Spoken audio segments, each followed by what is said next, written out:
Therefore, fellow Kenyans, if this is the worst case scenario, we wanted to know what the other scenarios look like.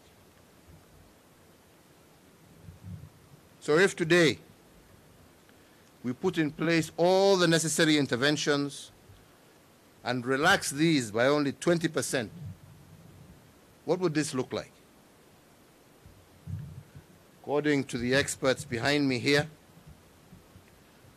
relaxing interventions by 20% would lead to 200,000 infections and 30,000 deaths by December of 2020.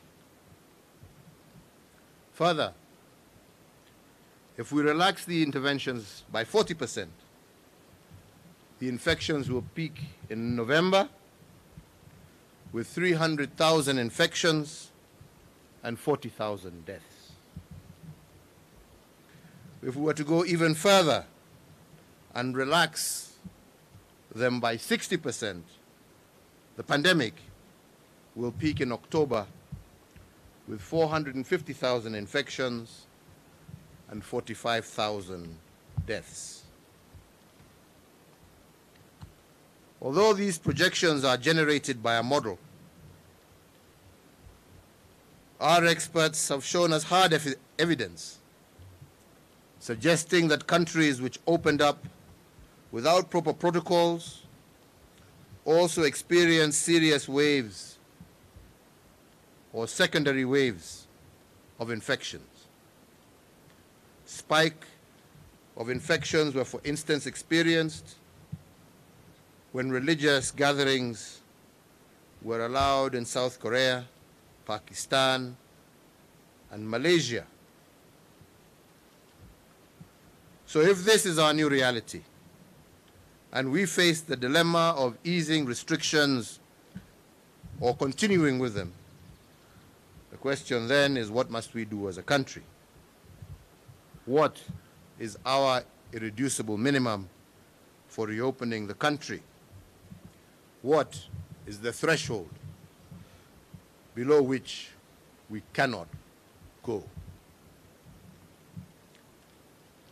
Once again, according to the professionals with us here, the irreducible minimum for lifting restrictions has three thresholds.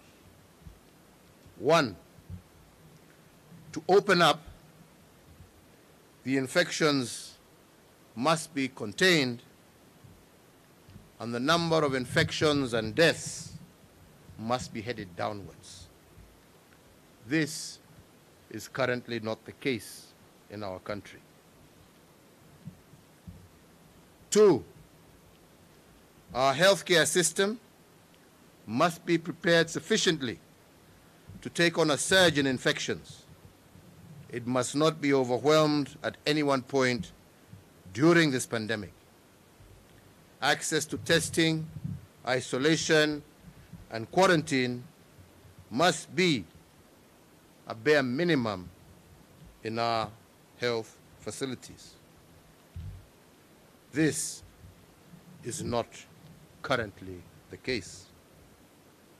Three, the capacity for surveillance and contact tracing must also be fully in place across the country.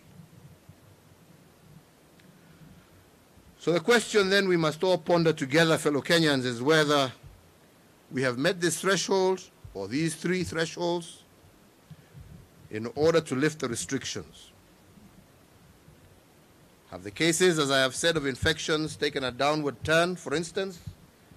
The answer is definitely no. We are seeing an increase. Have we met the second minimum of prepared health systems with isolation?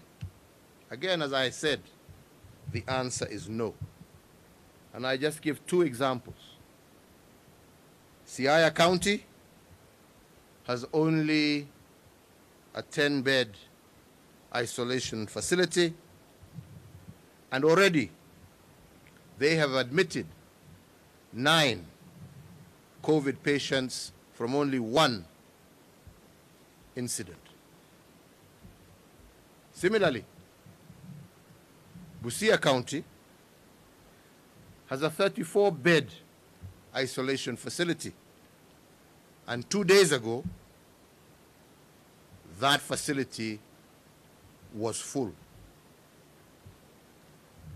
So, fellow Kenyans, if there is a surge in infections in just these 2 counties, the healthcare system will most definitely be overwhelmed.